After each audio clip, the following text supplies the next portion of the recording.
Hello दोस्तों, आज मैं आपको बताऊंगी Uttar Pradesh teacher eligibility test UP TET 2021 की क्या रिक्वायरमेंट आई हुई है और इससे रिलेटेड टाइम टेबल शेड्यूल क्या रहेगा और इसका सिलेबस क्या रहेगा। कंप्लीट स्ट्रेटजी आपके साथ शेयर करूंगी, तो वीडियो के लास्ट तक बने रहिए और अपने दोस्तों के साथ ज़्यादा से ज़्यादा शेयर कीजिए जिससे उनको भी इसके बारे में जानकारी हो सके। एंड अभी तक हमारे चैनल को सब्सक्राइब नहीं किया तो प्लीज़ सब्सक्राइब कर लीजिए।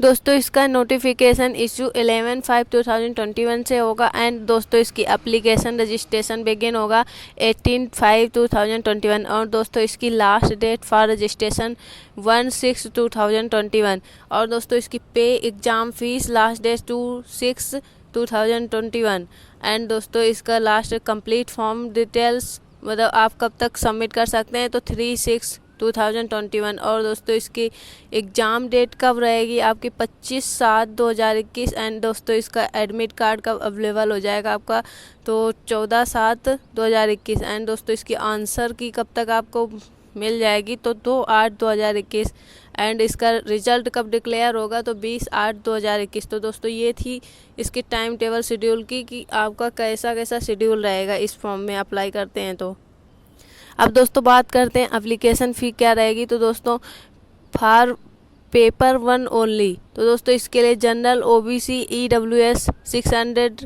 एंड SC ST 400, PS दिव्यांग लोगों के लिए 100 and for both paper junior primary और इसके लिए जनरल ओबीसी ईडब्ल्यूएस 1200 रुपये, SC ST 800 रुपये, PS दिव्यांग के लिए 200 रुपये एंड ये दोस्तों सारा ऑनलाइन मोड पे आप पेमेंट कर सकते हैं या ई चालान के द्वारा कर सकते हैं। दोस्तों इसके लिए एलिजिबिलिटी क्या रहेगी, language available Hindi, English, Urdu and संस्कृति। दोस्तों इसमें आप यदि एलिजिबल हैं तो आप इसमें अप्लाई कर सकते हैं।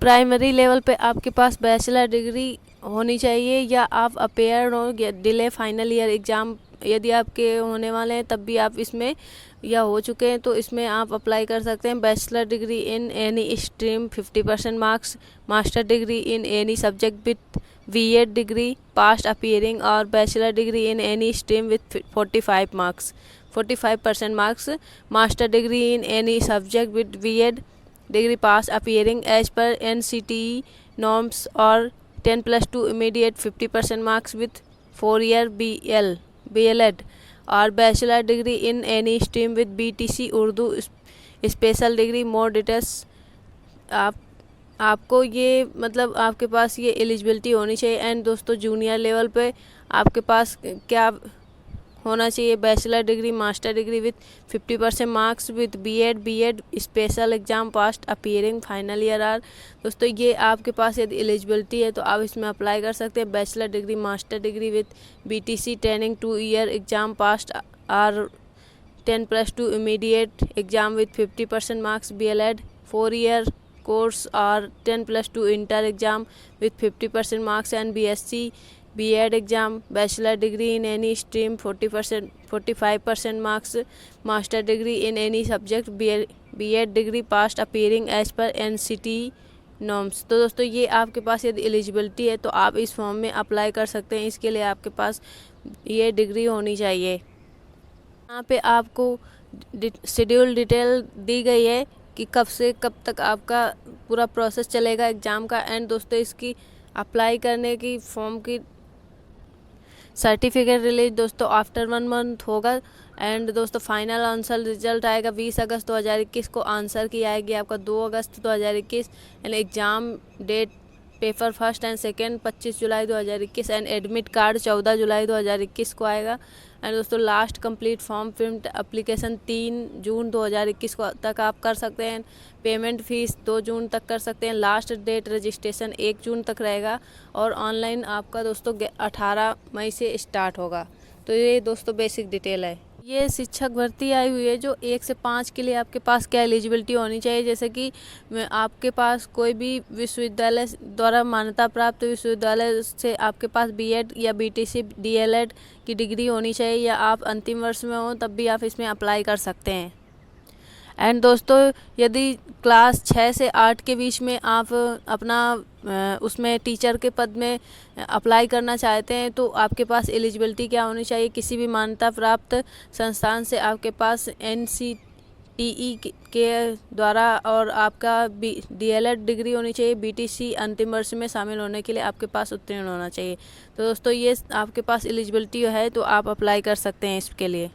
दोस्तों इसमें प्राइमरी लेवल पे यदि आप अप्लाई करते हैं तो उसके लिए आपको क्या क्या उसमें सिलेबस में रहेगा, और जैसे कि इसके जो एग्ज़ाम होगा तो 2.5 घंटे का होगा, 150 मिनट का होगा। एंड इसके लिए अनिवार्य कौन कौन से सब्जेक्ट रहेंगे, तो बाल विकास एंड शिक्षण विधि से आपको 30 नंबर के MCQ आएंगे, हिंदी फर्स्ट से 30 नंबर के MCQ आएंगे, एंड हिंदी द्वितीय या अंग्रेजी उर्दू या संस्कृत में से किसी भी सब्जेक्ट एक जो भी आप सिलेक्ट करते हैं उसमें से आपको 30 नंबर का MCQ आएंगे। गणित से 30 नंबर का, एंड पर्यावरण क्षेत्र से आपको 30 नंबर के MCQ आएंगे। तो टोटल 150 अंक का आपका एग्ज़ाम होगा।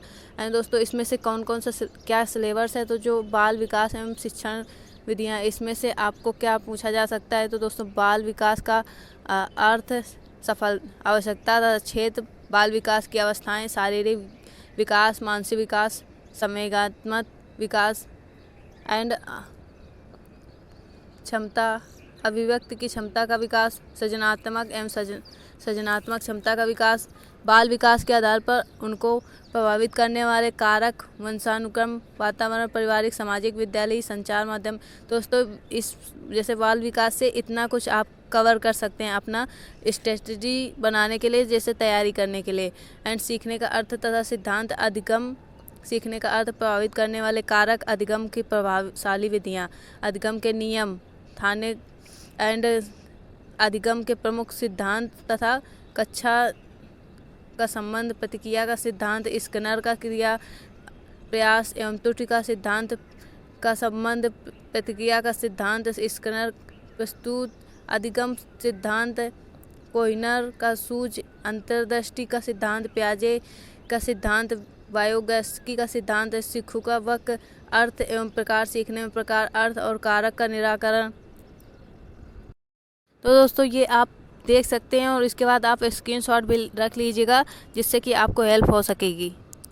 इससे वीडियो लंबा नहीं जाएगा और आपके पास सिलेबस भी अवेलेबल हो जाएगा। तो दोस्तों इसमें जैसे पर्यवेक्षक एवं निरीक्षण, समुदाय एवं विद्यालय की सहयोगी समितियां, सरकारी एवं गैर सरकारी संगठन, बाल अधिगम में निर्देशन एवं परामर्श, एंड अधिगम और अध्यापन में आपको क्या क्या आएगा ये आप देख सकते हैं, और वीडियो को पॉज करके आप पूरी जानकारी ले सकते हैं इसमें से, और इसके बाद आप अपना स्क्रीनशॉट पे रख सकते हैं। दोस्तों हिंदी में क्या आएगा ये भी आपको पूरा दिया गया है डिटेल्स में। अपठित अनुच्छेद, हिंदी वर्णमाला, वर्णों के मेल, मात्रिक अमांत्रिक शब्दों की पहचान, वाक्य रचना।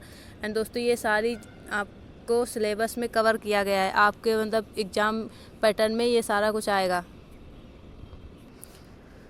और दोस्तों भाषा विकास का अध्यापन, इसमें अधिगम अर्जन, भाषा अध्यापन के सिद्धांत, सुनने और बोलने की भूमिका, भाषाकार बालक इसे किस प्रकार का उपकरण रूप में प्रयोग करते हैं, मौलिक और लिखित रूप में विचारों को संप्रेषण के लिए किसी भी भाषा के अधिगम के व्याकरण में भूमिका, निर्णायक संदर्भ, एंड एक भिन्न कक्षा में भाषा पढ़ाने, चुनौतियाँ, भाषा की कठिनाइयाँ, त्रुटियाँ और विकार, भाषा कौशल, भाषा बोधगम्यता, प्रवणता, मूल्यांकन करना, बोलना, सुनना, पढ़ना, लिखना, अध्यापन, अधिगम पाठ्यक्रम, ये सारा कुछ आपको इसमें इसके अंतर्गत आएगा। उससे रिलेटेड आपके पास क्वेश्चन भी आएंगे। एंड दोस्तों इंग्लिश में आपके पास क्या क्या आ सकता है, अनसीन पैसेज आएंगे, 10 sentence, subject and predicate, kinds of sentence, parts of speech, kinds of noun, pronoun, adverb, adjective, verb, preposition, conjunction, tenses, present, past, future, article, punctuation and word formation, active, passive and singular, plural, gender. दोस्तों ये English में आपका पूरा complete strategy रहेगी। इससे related जो भी subject में आ रहे हैं ये मतलब इससे आपके क्वेश्चन बनेंगे। और दोस्तों उर्दू में क्या आएगा, तो उर्दू में ये आपको दिया गया है, आप इसमें से स्क्रीनशॉट लेकर देख सकते हैं। अपठित अनुच्छेद, जनाब की फन्नी महारतों के मालूमात, ये मतलब आप पूरा एक बार वीडियो को पॉज करके देख सकते हैं। एंड दोस्तों संस्कृत विषय में आपके पास क्या क्या रहेगा, अपठित अनुच्छेद, अकारांत पुल्लिंग, अकारांत स्त्रीलिंग, अकारांत नपुंसकलिंग, ये सारा कुछ आपके पास आएगा। इक्रांत स्त्रीलिंग, उक्रांत पुल्लिंग, ऋषिकांत पुल्लिंग, ब्रह्मकांत स्त्रीलिंग, घर, परिवार, परिवेश, वस्तु, पक्षियों, घरेलू उपयोग, वस्तुओं के संस्कृत नामों से परिचय, सर्वनाम, क्रियाएं, शरीर के प्रमुख अंगों के संस्कृत शब्दों का प्रयोग, अव्यय, संधि, संधि सरल शब्दों की संधि तथा उनका विच्छेद, दीर्घ संधि संख्याएं, संस्कृत में संख्याओं का ज्ञान, लिंग वचन प्रत्याहार, स्वर के प्रकार, व्यंजन के प्रकार, अनुस्वर, अनुनासिक व्यंजन, स्वर व्यंजन और विसर्ग संधियां, समास, उपसर्ग, पर्यायवाची शब्द, विलोम शब्द, कारक प्रत्यय एवं वाच्य कमियों एवं लेखकों की रचनाएं, भाषा विकास का अध्ययन, अधिगम और अर्जन, भाषा अध्यापन के सिद्धांत, सुनने और बोलने की भूमिका, भाषा का कार्य तथा बालक इसे किस प्रकार के एक उपकरण के रूप में प्रयोग करते हैं। दोस्तों इस तरह का आपका पूरा सिलेबस रहेगा। पॉइंट नंबर 4 में है मौखिक और लिखित रूप में विचारों के संप्रेषण के लिए किसी भाषा के अधिगम में व्याकरण की भूमिका का निर्णायक संदर्भ। एंड नेक्स्ट है एक भिन्न भाषा में पढ़ने की चुनौतियाँ, भाषा की कठिनाइयाँ, त्रुटियाँ और विकार, भाषा कौशल, भाषा बोधगम्य और प्रमेयता का मूल्यांकन करना, बोलना, सुनना, पढ़ना और लिखना, अध्यापन, अधिगम सामग्रियाँ, पाठ्य पुस्तक, मल्टीमीडिया सामग्री, कक्षा का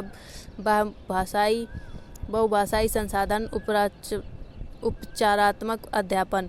एंड दोस्तों गणित में आपका क्या क्या आएगा, 30 नंबर का जो भी सिलेबस है उसमें से संख्याएं और संख्याओं का जोड़ घटाना, गुणा भाग, लघुत्तम समापवर्तक एंड महत्तम समापवर्तक, भिन्नों का जोड़ घटाना, गुणा और भाग, दशमलव जोड़ घटाना, गुणा और भाग, एक नियम, प्रतिशत, लाभांश, साधारण ब्याज, ज्यामितीय आकृतियों और पृष्ठकोण, त्रिभुज, वृत्त, घन, पासा, डाइस जो भी होता है, मापन, समय, तौल, धारिता, लंबाई और ताप, परिमिति, त्रिभुज, आयत, वर्ग, चतुर्भुज, कैलेंडर, आंकड़े एंड इसका आयतन, धारिता, घन, घनाभ एंड क्षेत्रफल, आयत, वर्ग। और दोस्तों रेलवे या बस समय सारणी, आंकड़े का प्रस्तुतिकरण या निरूपण, इस तरह के भी आपके पास क्वेश्चन आएंगे इससे रिलेटेड। एंड अध्यापन संबंधी मुद्दे, गणितीय तार्किक चिंतन की प्रकृति, बालक के चिंतन और तर्क शक्ति, पैटर्न तथा अर्थ निकालने और अधिगम की कार्य नीतियों को समझना।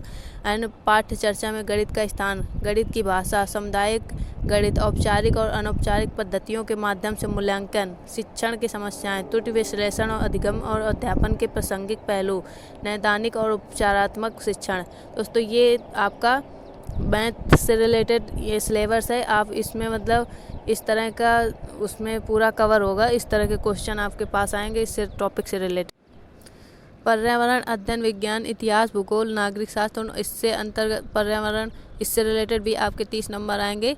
तो इसमें आपका क्या सिलेबस रहेगा, जैसे परिवार, भोजन, स्वास्थ्य और स्वच्छता, आवास, पेड़ पौधों, जंतु, हमारा परिवेश, मेला, स्थानीय पेशे से जुड़े व्यक्ति एवं व्यवसाय, जल, यातायात, खेल एवं खेल की भावना, भारत, नदियाँ, पठार, पर्वत, वन, यातायात, महाद्वीप एवं महासागर, हमारा प्रदेश, नदियाँ, पर्वत, पठार, वन, यातायात, संविधान, शासन व्यवस्था, स्थानीय स्वशासन एवं ग्राम पंचायत, नगर पंचायत, जिला पंचायत, नगर पालिका, नगर निगम, जिला प्रशासन, प्रदेश की शासन व्यवस्था, व्यवस्थापिका, न्यायपालिका, कार्यपालिका, राष्ट्रीय पर्व, राष्ट्रीय प्रतीक, मतदान, राष्ट्रीय एकता, पर्यावरण आवश्यकता, महत्व उपयोगिता, पर्यावरण संरक्षण, पर्यावरण के प्रति सामाजिक दायित्वबोध, पर्यावरण संरक्षण हेतु संचालित योजनाएं। तो दोस्तों ये टॉपिक भी कवर किए जाएं।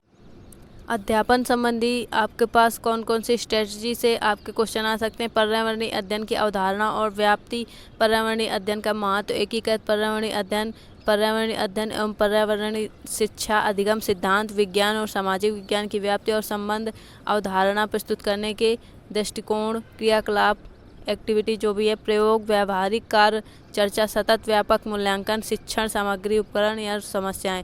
दोस्तों ये आपका कंप्लीट सिलेबस है जो कि आप एक बार इसको देख सकते हैं। आई होप दोस्तों आपको वीडियो यूजफुल लगा होगा। तो यदि आपके पास कोई सुझाव है तो आप ज़रूर कमेंट करें। और दोस्तों यदि अभी तक आपने हमारे चैनल को सब्सक्राइब नहीं किया तो प्लीज़ सब्सक्राइब कर लीजिए। आई होप आपको वीडियो पसंद आया होगा, तो please like, share and subscribe my channel. Thanks for watching.